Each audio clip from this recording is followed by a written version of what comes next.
penyakit mulut dan kuku itu kan penyakit yang disebabkan oleh virus ya.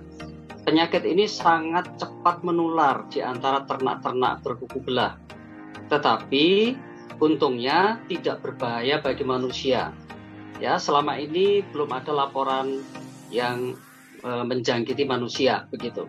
Tetapi justru manusialah yang bisa menyebarkan penyakit ini. Contohnya misalnya seorang tukang kandang yang salah satu sapinya sakit. Dia memberi makan sapinya tadi. Kemudian pindah memberi makan sapi lain yang sehat. Maka dia membawa virus tadi dari sapi sakit ke sapi sehat. Begitu. Demikian juga ketika misalnya ada transportasi, tadi disinggung transportasi hewan dari kota ke kota, dari luar Surabaya ke Surabaya. Kalau hewan kendaraan tadi pernah dipakai memuat sapi yang sakit PMK, kemudian dipakai memuat sapi sehat, maka bisa menularkan. Begitu.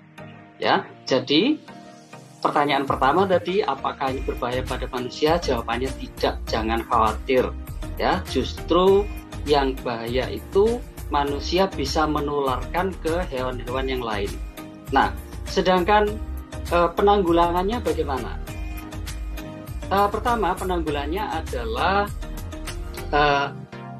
memberdayakan peternak yang memiliki sapi. Jadi Bapak Ibu yang sudah memiliki sapi, ya, untuk secara mandiri melakukan desinfeksi. Ya, karena virusnya itu mudah sekali ada di lantai, di kandang, di peralatan makan sapi, di pakan sapi dan sebagainya.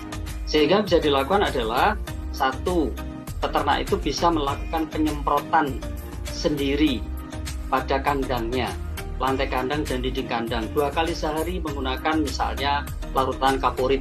Itu yang pertama. Jadi penyemprotan kandang.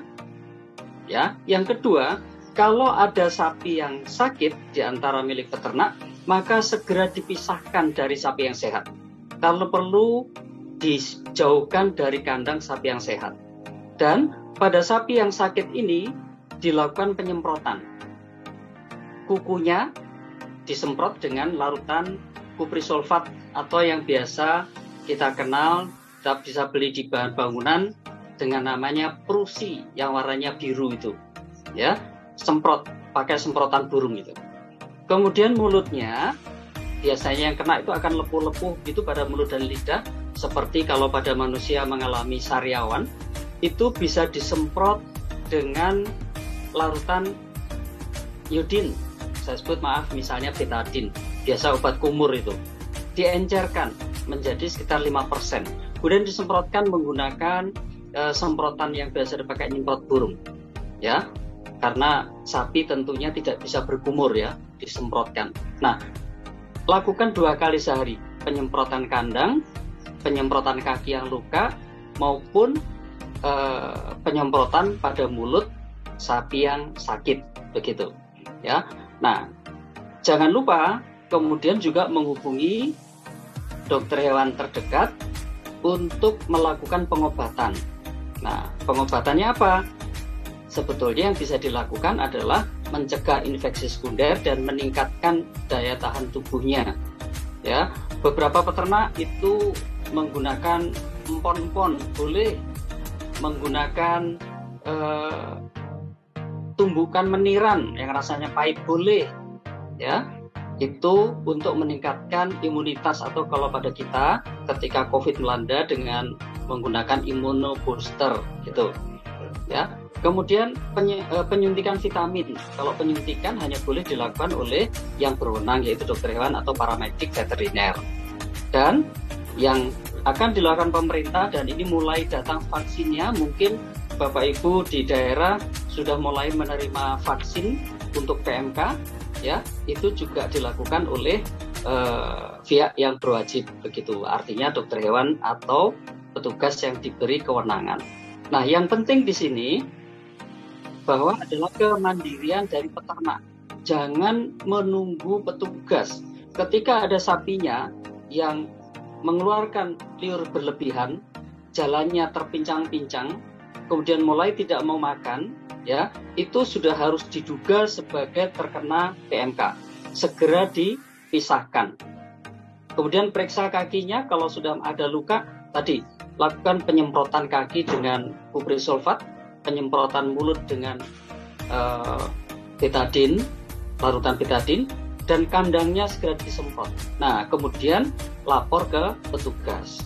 Setelah lapor ke petugas, disuntik, diobati, misalnya penyemprotan tetap harus dilakukan. Ya, intinya bahwa pada sapi yang sakit harus tetap diusahakan mendapatkan asupan nutrisi. Ya, beberapa peternak di desa melakukannya dengan mencontang. Kalau di Surabaya barangkali tidak umum ya istilah mencontang. Mencontang itu meminumkan atau memberi makan larutan konsentrat misalnya atau dedak, ya, itu dalam suatu tabung atau di botol, kemudian diminumkan pada sapinya. Saya kira begitu. Jadi kembali kepada masyarakat peternak yang harus dilakukan demikian. Sedangkan kepada masyarakat konsumen, sekali lagi tidak perlu ragu-ragu, ya. Karena apa? Sebelum sapi dipotong, itu tadi sudah dijelaskan di tayangan televisi tadi ya, bahwa setiap sapi yang akan dipotong harus ada surat keterangan kesehatan hewan, SKKH. Ya, itu yang mengeluarkan siapa? Dokter hewan yang diberi kewenangan di daerah masing-masing. Kalau Surabaya ya di Dinas Peternakan Kota Surabaya dan sebagainya, begitu ya. Nah, kemudian sebelum dipotong itu juga pasti ada pemeriksaan antemortem, pemeriksaan sebelum dipotong. Ya, UNER ini akan bekerja sama dengan Perhimpunan Dokter Hewan Indonesia akan mengirimkan para dosen dibantu mahasiswa untuk melakukan proses pemeriksaan ini. Jadi sapi-sapi yang sebelum dipotong harus diyakinkan itu sehat, meskipun sudah ada SKKH. Setelah dipotong juga ada pemeriksaan postmortem namanya. Jadi mulai dari ususnya, hatinya, dan semua bagian itu diperiksa apakah layak untuk dimakan. Kalau misalnya ada yang tidak layak dimakan, maka harus dimusnahkan. Sebetulnya virus ini gampang sekali mati. Ketika virus ini disimpan dalam freezer, ya, dia akan mati. Kena pH asam atau lebih basah, dia akan mati. Apalagi direbus. Yang paling gampang tentu direbus.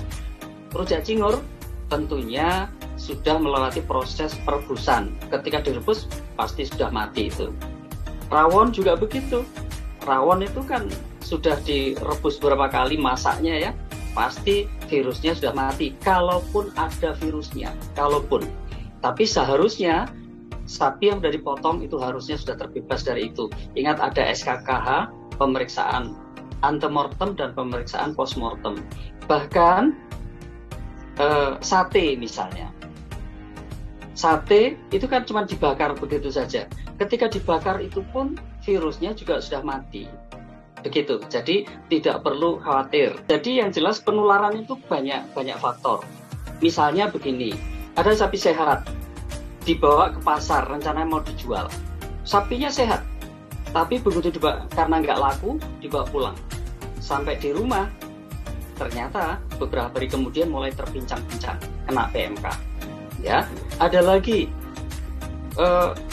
sapi sehat akan diangkut ke luar kota. Ya, pinjam mobil pickup yang biasa dipakai oleh belantik. Belantik itu penjual sapi. Nah, ternyata sampai di tempat tujuan sapi sehat ini jadi sakit. Kenapa? Yang pertama, kasus pertama dari pasar. Ketika dibawa ke pasar, di pasar itu pasti ada sapi yang sedang terkena PMK. Maka segeralah tertular. Karena penularannya bisa melalui udara, bisa melalui alat-alat, bisa melalui manusia. Ya, di pasar tadi, ketika ada belantik yang memegang sapi yang sakit, kemudian ganti megang sapi yang sehat, maka itu akan tertular. Jadi penularannya mirip COVID ya, sangat cepat. Kemudian dalam hubungannya dengan mobil tadi, mobil pernah dipakai ngangkut sapi yang mengalami PMK, ya, memang tidak kelihatan virusnya. Ketika dipakai mengangkut sapi lain yang sehat, maka sapinya akan terkena, gitu.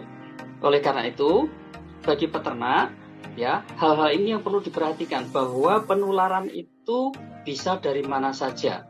Yang terutama penyebabnya itu adalah penularan oleh manusia. Ya, oleh karena itu ketika kami penyuluhan di desa-desa yang lalu disarankan bahwa setelah peternak ini menangani, anggaplah memberi makan sapi yang sakit, ya, kemudian dia keluar, sebaiknya ganti baju, mandi, ya, bersih, baru kemudian masuk ke kandang lain kalau ada sapi lain yang sehat. Kalau langsung masuk begitu saja, pasti menularkan. Ya, jadi penularannya seperti itu. Misalnya mobil box atau mobil pickup sebelum dipakai ngangkut sapi, sangat baik kalau kemudian diwajibkan aja disemprot misalnya dengan kaporit, gitu ya, semprot semuanya baru dipakai ngangkut. Nah itu insya Allah sudah mati virusnya. Ada seseorang yang punya 5 sapi, ada satu sapinya dibawa ke pasar, ternyata nggak laku. Maka ketika dibawa pulang, sebaiknya tidak dicampurkan dengan sapi yang sehat ini. Jadi dalam bahasa kedokterannya semacam dikarantina dulu. Yang paling baik itu paling tidak 10 hari. Ya, 10 hari karena biasanya gejala itu akan muncul sekitar 4-5 hari gitu. Tapi kita beri waktu 10 hari, kalau tetap sehat, oke lah kembalikan gitu. Ya, itu untuk jaga-jaga. Jadi semacam ada kandang karantina begitu. Tidak ada pantangan karena PMK itu virus ya. Hanya saja begini, ketika sapi mengalami PMK, maka mukosa mulutnya itu akan melepuh-lepuh seperti kalau kita sariawan. Kalau kita sariawan tentu makan menjadi tidak nyaman. Ya, kalau sudah masuk kategori tidak suka makan, nah itu yang bahaya. Namun bukan berarti tidak bisa diselamatkan.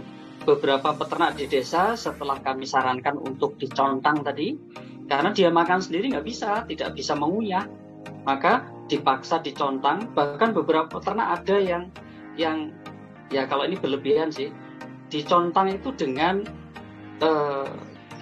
telur madu, ya, telur dia bilang 10 telur dikopiok dengan madu, ya, kemudian dicontangkan.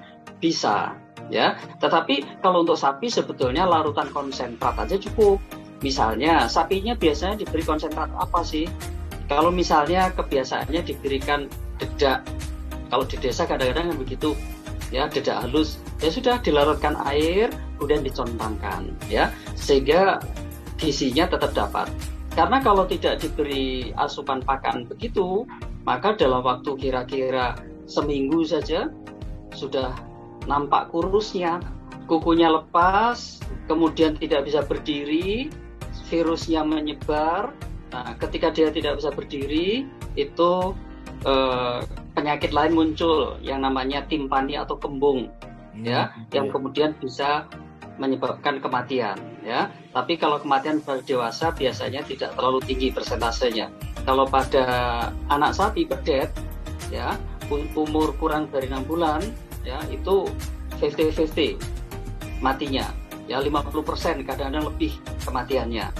Maka harus hati-hati betul, terutama yang mempunyai sapi pedet kemudian induknya terkena PMK. Nah, untuk kasus yang terakhir ini di desa kami sempat mendapatkan pertanyaan, ya, dok, gimana ini sapi induknya ini kena PMK? Padahal baru melahirkan 3 hari yang lalu. Ya, kalau disusukan langsung pasti anaknya kena.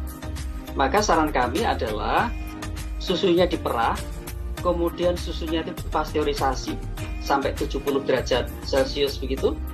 Ya, seperti kita pasteurisasi susu biasanya, kira-kira 15-30 menit, setelahnya diminumkan. Itu. Nah, alhamdulillah aman. Karena dengan dipanaskan sampai 70 derajat Celcius, itu virusnya sudah mati. Ya, alhamdulillah ada yang beberapa di desa itu sudah bisa selamat anaknya, tidak sampai mati. Jadi sebetulnya begini, yang menyampaikan informasi seperti yang kita lakukan sore ini sebetulnya sudah banyak. Ya, di Fakultas Kedokteran Hewan Universitas Airlangga sendiri itu juga sudah sering melakukan pelatihan-pelatihan itu. Namun kalau seandainya dirasa perlu, kan acara kita ini ada di YouTube, gitu. Nah, itu bisa disebarkan kepada pihak-pihak yang membutuhkan. Ya, di era digital ini kan begitu mudahnya menyebarkan informasi. Jadi informasi baik yang kita peroleh dari tadi Prof. Panca, dari Pak Fajar, itu akan sangat menenangkan masyarakat, begitu ya. Terutama ibu dan bapak kaum muslimin yang akan berkorban, ya, dan termasuk juga konsumennya, ya, yang akan mengkonsumsi daging kurban itu. Intinya bahwa segala sesuatunya itu sudah terkendali, aman terkendali, begitu ya Pak Fajar. Ya, kembali lagi ke topik tadi, bagaimana, apakah sebaiknya ini disebarkan? Monggo. Saya kira sangat baik kalau link dari Zoom ini disebarkan, bukan Zoom ya, link YouTube ini disebarkan pada pihak-pihak yang membutuhkannya. Jadi bisa diakses, dicoba dicari di websitenya FKH UNER, ya. Biasanya bekerja sama dengan Perhimpunan Dokter Hewan Indonesia Jawa Timur, ada Jawa Timur 1, Jawa Timur 2 dan sebagainya. Itu untuk selalu sosialisasi semacam ini kepada masyarakat. Bahkan ada beberapa kegiatan pelatihan. Ya, beberapa waktu yang lalu Prof. Mustafa Helmi Effendi itu melakukan pelatihan bagaimana tentang masalah menyiapkan hewan kurban yang aman dan sehat.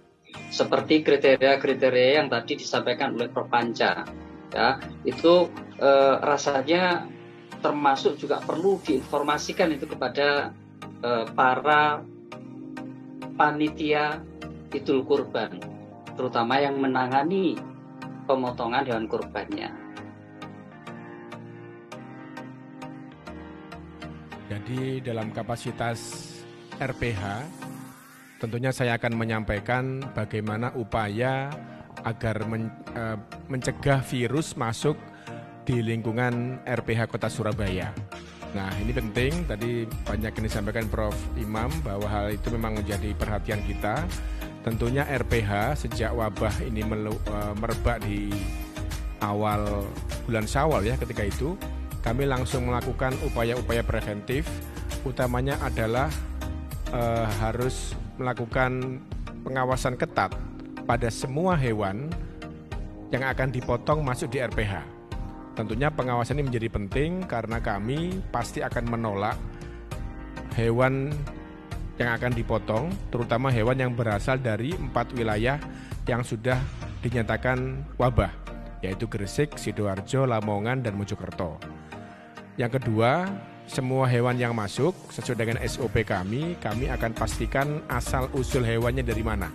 Ini penting karena asal-usul hewan harus disertai dengan surat keterangan kesehatan hewan dari daerah asal yang menyatakan hewan itu dalam kondisi sehat.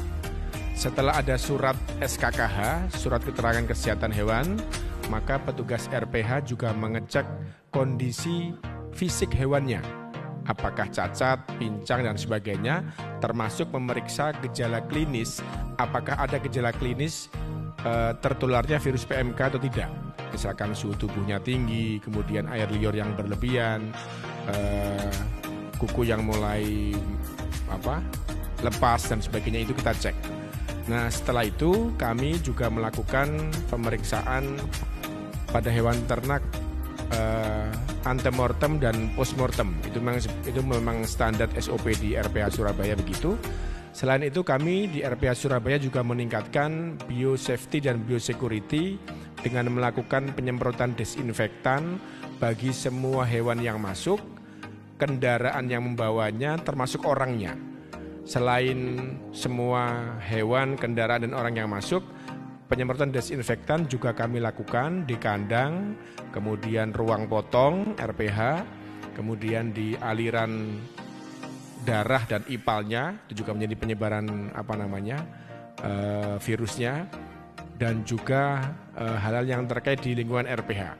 Prinsipnya pada saat Idul Adha ini kewaspadaan kami adalah justru pada ketika hewan datang di RPH, karena kami juga menyediakan hewan kurban, sampai dengan masa potong, di mana kami harus bisa menjaga hewan itu dengan baik sehingga jangan sampai tertular ataupun terkena virus PMK.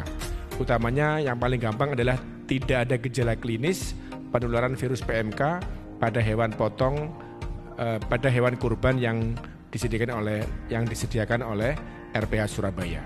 Bila ada temuan, alhamdulillah sampai sekarang belum. Dokter hewan kami selalu memeriksa semua hewan ternak yang masuk sebelum dipotong. Bila ditemukan ada gejala klinis PMK pada sapi maupun kambing maupun babi yang masuk di RPH, maka kami lakukan SOP-nya yaitu isolasi. Jadi hewan-hewan yang masuk di RPH diisolasi oleh dokter hewan, akan dilakukan apakah ini pengobatan ataukah dipotong paksa. Itu ranahnya dokter hewan untuk mengeksekusi begitu. Dipotongnya pun dipotong di tempat yang terpisah, tidak bercampur dengan potongan reguler yang umumnya begitu. Jadi kami sudah menyiapkan seandainya ada ditemukan gejala klinis, maka kami sudah menyiapkan ruang isolasi untuk hewan yang terjangkit begitu.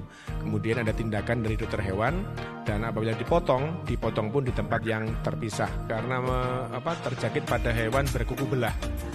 Jadi, berkuku belah. Sapi, kambing, domba, dan babi. Jadi yang masuk di screening ketat. Kami dibantu oleh petugas kepolisian, TNI untuk mengawasi semua hewan yang masuk Surabaya. Sebab Surabaya ini meskipun daerah yang bukan wabah, tapi dikelilingi oleh daerah wabah. Dr. Prawitra, ya kan, Sidoarjo, Gresik, Lamongan, Mojokerto kan di sekitar Surabaya. Makanya kami sangat harus ekstra ketat, ekstra waspada, jangan sampai virus PMK ini masuk di lingkungan RPH, karena kan semua hewan yang masuk ini kan ke RPH ini. Tapi sebenarnya RPH ini solusi, karena hewan yang misalkan terjangkit PMK ketika dipotong, dagingnya kan masih bisa dimakan, kecuali bagian kepala, jeroan, dan kaki. Sebenarnya semua hewan yang ditujukan ke RPH kan untuk dipotong, bukan untuk diternak ataupun dikembangbiakan atau digemukkan begitu. Ya, kerja keras semua pihak. Setiap malam melakukan penyekatan semua ternak yang dikirim ke RPH, ditanyakan suratnya. Kami pernah beberapa kali menolak hewan yang dari daerah wabah dikirim. Karena terlihat ada gejala klinis oleh dokter hewan, kami minta untuk ditolak, dipulangkan. Kemudian ada hewan yang antara asalnya dengan truknya berbeda. Ini dari Pasuruan tapi kok suratnya dari Malang, itu kan nggak sama. Tetap kita tolak. Itu harus antisipasi begitu untuk mencegah, upaya mengantisipasi jangan sampai hewan-hewan yang tidak jelas asalnya masuk ke Surabaya melalui RPH. Untuk Idul Kurban kali ini memang RPH membuat program Kurban Aman dengan tagline-nya sehat, terjaga, dan terawat. Kami pastikan semua hewan kurban yang dibeli dari RPH itu kondisinya sehat, kemudian terjaga dan terawat. Skemanya berbeda dengan tahun lalu. Kalau tahun lalu kami bisa mendatangkan hewan H-30 sebelum Idul Adha, kali ini tidak bisa. Kami batasi H-14 atau H-10, hewan-hewan kurban baru kami datangkan, semata-mata untuk memastikan jangan sampai hewan ini kemudian terkena gejala klinis PMK. Ini tantangan yang cukup berat karena ketika hewan itu berkumpul sangat rentan sekali terkena ataupun tertular gitu ya daya virus PMK itu. Makanya kami melibatkan dokter hewan. Ini kemarin ini H-14, tadi malam sudah ada yang masuk Dokter Prawitra ke RPH Pegirian, sekitar 25 ekor sapi yang sudah dipesan oleh masyarakat Surabaya. Itu juga dalam pengawasan kami, kita berikan makan, kita semprot desinfektan, kemudian kita berikan ramu-ramuan, termasuk juga oleh dokter hewan dalam pengawasan ketat, juga diberikan vitamin begitu ya. Ini upaya kami agar benar-benar menjaga dan merawat hewan kurban itu dengan baik. Nah, selain menyediakan hewan kurban, RPH Surabaya juga memfasilitasi jasa potong. Seperti tahun sebelumnya kita ada penyembelian, pengemasan, dan kirim. Itu ada paketnya. Kemudian ada juga yang kalau misalkan panitia masjid atau kelompok ingin masih mencacah, maka kita potong karkas, potong besar, kita juga melayani. Begitu prinsipnya. Kami ingin membantu masyarakat Surabaya, kaum muslimin yang merayakan kurban tidak usah terlalu khawatir berlebihan karena RPH menyediakan hewan sehat yang layak untuk dipotong dan sesuai dengan syarat syar'i ketentuan dari agama Islam. Memang ada hotline-nya, cukup kami sekarang sudah bisa dilihat sapinya. Karena kultur masyarakat kita ini nggak marem kalau nggak lihat sapinya, Dokter Prawitra. Sehingga ketika orang inden itu, Pak Fajar, kapan sapinya datang? Bu, mohon maaf, kami tidak bisa mendatangkan sapi terlalu lama di sini. Karena kami kan harus berhitung resiko, dokter. Bagaimana ketika sapi datangnya sehat, ternyata di sini H-1, H-2 menjelang pemotongan, tahu-tahu ambruk. Sudah dibayar ambruk, yang ganti siapa, dokter? Ini kan juga masalah. Makanya kemudian kami pastikan bahwa perawatan menjadi penting sampai dengan hari H pemotongan. Termasuk juga ketika pemotongan itu kan tidak harus sapi dari RPH. Masyarakat yang membawa hewan dari luar boleh dipotongkan di RPH. Tetapi tetap syaratnya harus ada surat kesehatan hewannya dan tidak ada gejala klinis penularan virus PMK. Nah, bagi masyarakat yang ingin menghubungi RPH ataupun lihat display sapinya, monggo langsung didatang di Jalan Pegirian, RPH Kota Surabaya, Jalan Pegirian 258 di kawasan Religi Sunan Ampel. Di situ bisa melihat langsung hewan sapinya yang kami jual mulai harga 17.500.000. Kambing juga ada seharga 3.500.000. Bentar saya tunjukkan nomor teleponnya biar lebih mudah. Nah ini. Oke, bagi masyarakat yang ingin telepon ataupun tanya dulu, kami menyediakan hotline, ada 2 nomor di 0812 301 72 221. Mungkin bisa diulangi Bapak ya, nomornya? Satu saja ya biar nomor yang sering dipakai yang ini memang satu saja daripada bingung. 0812 301 72221. Oke. Ya, itu hotline kami karena kami menyediakan hewan yang memang terawat sesuai dengan syarat syar'i dan kesehatan, memiliki surat keterangan kesehatan hewan dari daerah asal, hewan kurban sehat dan tidak terdapat gejala klinis PMK, gratis biaya perawatan dan harganya ramah. Nah, ini keunggulan kami. Jadi nggak perlu ada biaya perawatan tambahan, sementara kami effortnya harus besar karena kami harus menyiagakan dokter hewan 24 jam.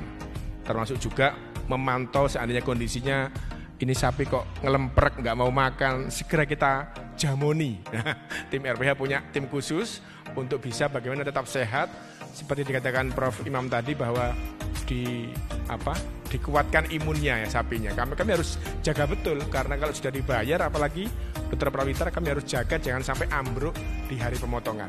Masih 2 minggu lagi, agak was-was tapi insya Allah semuanya terjaga dengan supporting tim RPH, terutama dari dokter hewan dari mayoritas di teman-teman FKH UNER ini, dokter hewan kami yang kami siagakan untuk membantu RPH. Kami juga minta tambahan tim karena sampai dengan pemotongan kami pasti butuh banyak mahasiswa koas, dokter hewan untuk membantu RPH untuk menjaga pelayanan tetap baik untuk masyarakat. Justru banyak yang sekarang pesan lewat WhatsApp. Kami akan siapkan harga sekian, itu ada foto sapinya. Ini mestinya dilakukan oleh petugas gabungan yang dikoordinir oleh Dinas Ketahanan Pangan dan Pertanian Kota Surabaya bersama dengan Satgas PMK, Kepolisian, dan TNI. Mestinya di semua perbatasan masuk Kota Surabaya, apakah dari wilayah kabupaten lain, Madura, Sidoarjo, dan yang lainnya itu mestinya ada penyekatan di pintu masuk itu yang dilakukan secara ketat untuk memastikan bahwa semua hewan yang masuk Surabaya itu berasal dari daerah yang aman dari wabah PMK. Nah, saya tugasnya adalah menjaga agar di lingkungan RPH jangan sampai ada hewan yang secara klinis terjangkit virus PMK. Ini sudah masif, yang saya tahu selain di pos Pegirian juga ada di sekitar Karangpilang, itu adalah untuk antisipasi masuknya hewan dari Sidoarjo ya, Taman, kemudian di beberapa titik lagi juga dilakukan penyekatan. Intinya pemerintah Kota Surabaya bersama dengan Dinas Ketahanan Pangan dan Pertanian bersama dengan jajaran kepolisian, TNI, Polri, dan juga Satpol PP ini berupaya mengantisipasi jangan sampai Surabaya menjadi daerah wabah. Kami karena checkpointnya kebetulan untuk wilayah yang masuk dari Madura masuk ke RP itu di dekat RPH, maka kami juga terlibat membantu support. Dokter hewan kami, tenaga pos pengamanan kami juga membantu terlibat dalam pos checkpoint karena checkpointnya kebetulan berada di 50 meter sebelum pintu gerbang RPH Pegirian, Jalan Pegirian. Kemudian yang di Kedurus juga ada checkpoint yang dilakukan oleh petugas Polsek di sana. Kami juga membantu di sana. Sehingga otomatis bagian kepedulian bersama karena semangatnya adalah mengantisipasi jangan sampai Surabaya menjadi daerah wabah. Menjelang kurban memang menjadi perhatian serius karena kurban kan bukan bicara daging. Meskipun dagingnya aman dikonsumsi, karena kurban ini bicara hewan ternak yang sehat, sementara PMK ini menyerang hewan. Ini yang harus diantisipasi sehingga harus dipastikan bahwa hewan yang akan dikorbankan adalah hewan yang sehat. Sementara mencari hewan yang sehat bukan pekerjaan mudah karena di Jawa Timur juga sudah banyak daerah yang suspek PMK sehingga harus mengambil hewan-hewan kurban dari daerah yang benar-benar aman dan bebas wabah. Sesuai surat edaran dari Dinas Peternakan, itu penjual hewan kurban diatur di masa PMK ini. Artinya mereka harus mengajukan izin kepada Dinas Ketahanan Pangan dan Pertanian Kota Surabaya, berapa ekor yang dijual, dari mana asalnya. Mereka harus mendapatkan rekomendasi tempat penjualan hewan kurban. Nanti dari DKPP itu akan dicek supervisi di lokasinya, tentunya dengan petugas dan dokter hewan terkait untuk memastikan bahwa di hewan yang dijual benar-benar aman.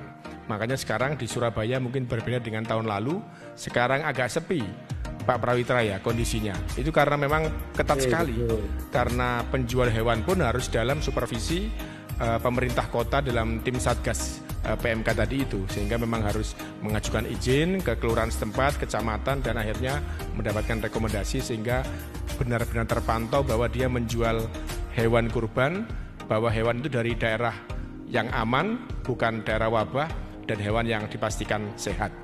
Makanya kami membantu masyarakat untuk mendapatkan hewan yang sehat. Kami memang mengupayakan memfasilitasi masyarakat mendapatkan hewan kurban yang benar-benar sehat.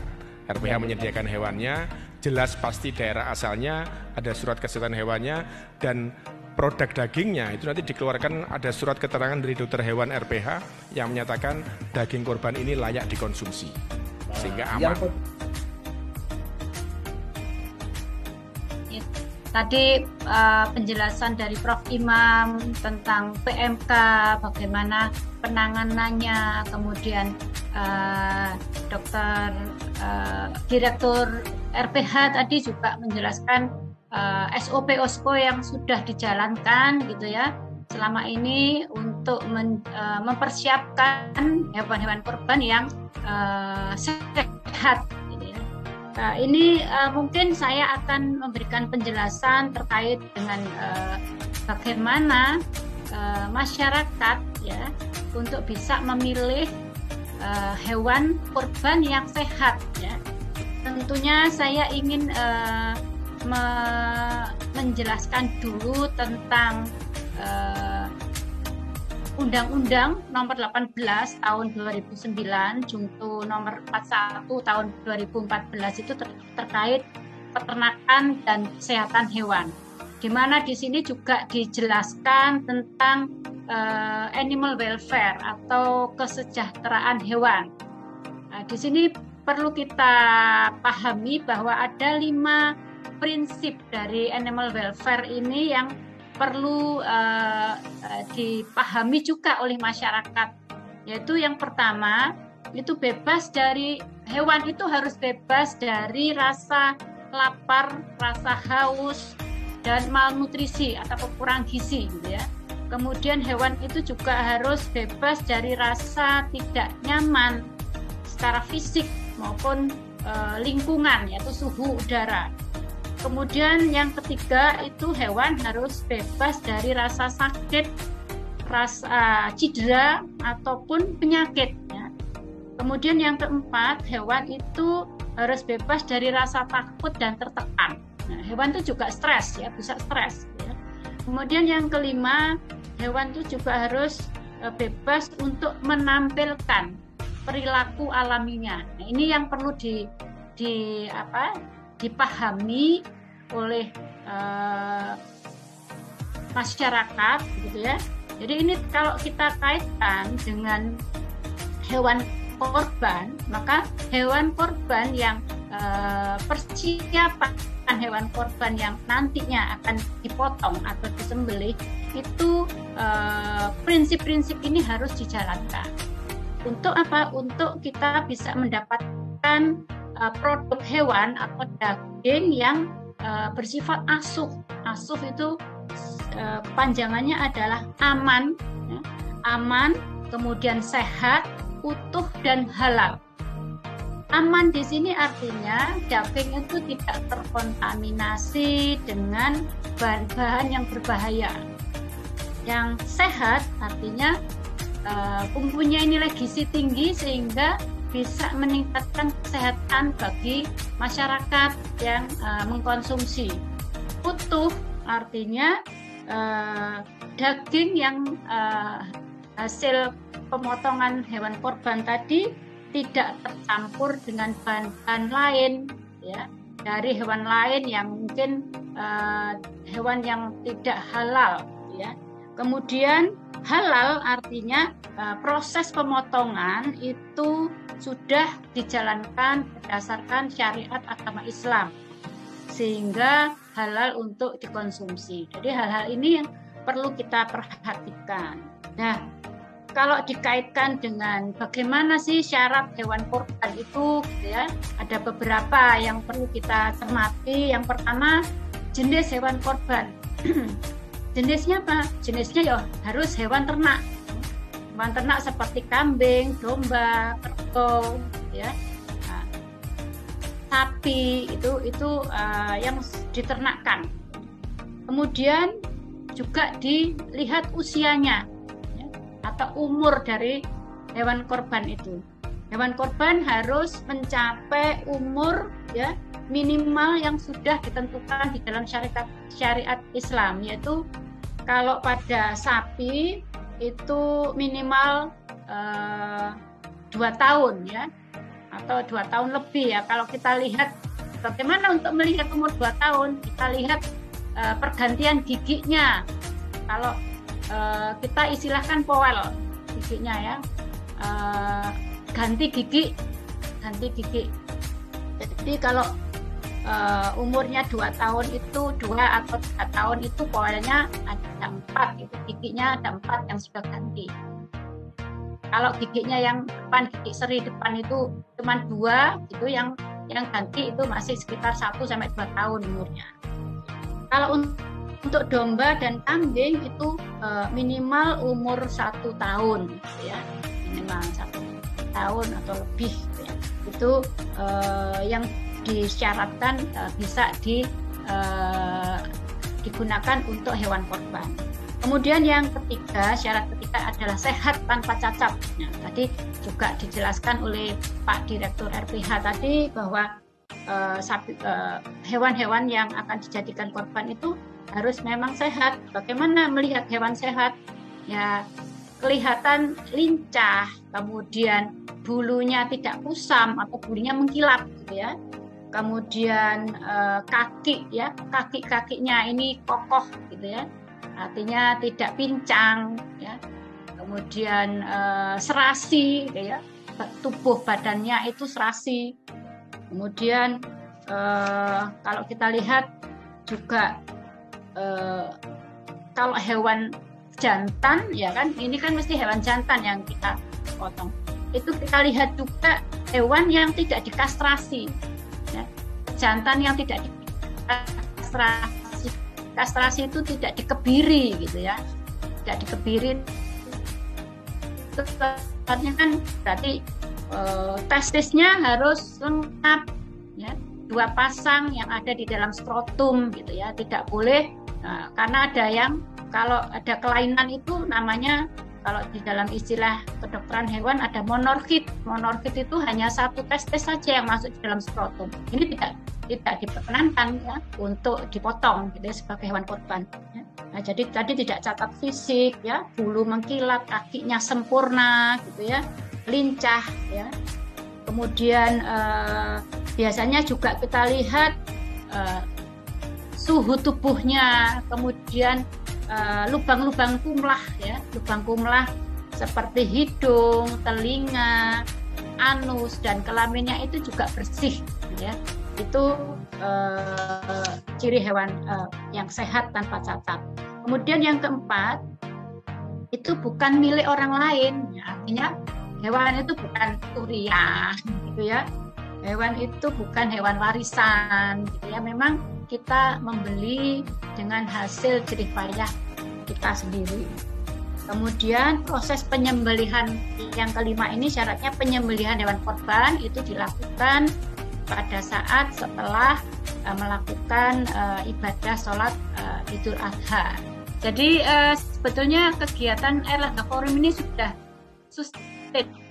Ini artinya selalu berkelanjutan. Setiap hari Jumat kita selalu tayang dengan tema-tema yang update gitu ya, pada kondisi-kondisi yang memang dibutuhkan untuk kita bincangkan ya. Seperti pada beberapa waktu yang lalu kami Prof Imam dengan saya juga berdiskusi juga, berbincang juga di Airlangga Forum ini tentang masalah PMK. Pada saat itu tuh kita mengangkat PMK ya. Nah, tentunya ini kan sudah ditayangkan dan dirilis gitu ya di berbagai radio yang ada di Jatim ya. Kemudian kita juga punya link YouTube ya, yang mungkin bisa kita sebarluaskan gitu ya, bisa ditayangkan ulang gitu ya apabila itu dibutuhkan ya. Jadi di Airlangga Forum Sekolah Pasca Sarjana ini akan selalu menayangkan topik-topik yang memang sedang update gitu ya pada saat-saat ini. Pada saat ini kita menjelang Idul Adha, kita membahas tentang hewan korban yang bagaimana memilih hewan korban yang baik ya. Tentunya tadi karena masih dikaitkan ya dengan kondisi yang PMK ini masih belum tuntas gitu ya, pasti juga akan kita bahas lagi, kita bincangkan lagi tentang bagaimana kondisi hewan korban bila ada kasus-kasus PMK ini gitu.